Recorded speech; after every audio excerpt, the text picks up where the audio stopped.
le magazine sport. Cette semaine, dans le Mag des Sports, nous allons parler de la première ascension de la mythique montagne italo-suisse qu'est le Cervin.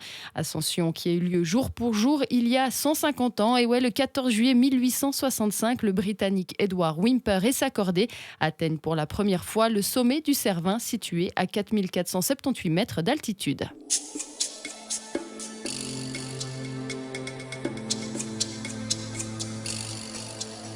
À l'époque, il faut savoir que le Cervin pose un difficile problème d'ascension car en dehors de tout aspect purement technique, s'ajoute un autre danger qu'on appelle un danger inhérent à la haute montagne, soit un danger de fréquentes chutes de pierres. À noter aussi que la principale difficulté pour une ascension du Cervin est qu'il n'y a pas de voie facile, ni pour la montée ni pour la descente, contrairement à d'autres sommets qui permettent au moins sur un de leurs versants une descente plus facile après une montée ardue et pénible.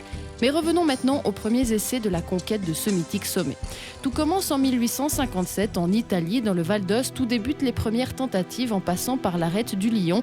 Tentative stoppée à la hauteur de la Grande Tour, située à 3800 mètres d'altitude.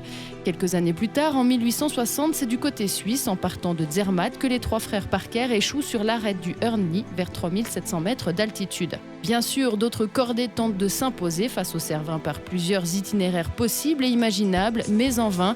D'ailleurs, chaque ascension manquée vient nourrir le mythe de son invincibilité et les guides de montagne locaux les plus expérimentés rejettent fréquemment les offres pourtant généreuses des chefs d'expédition étrangers.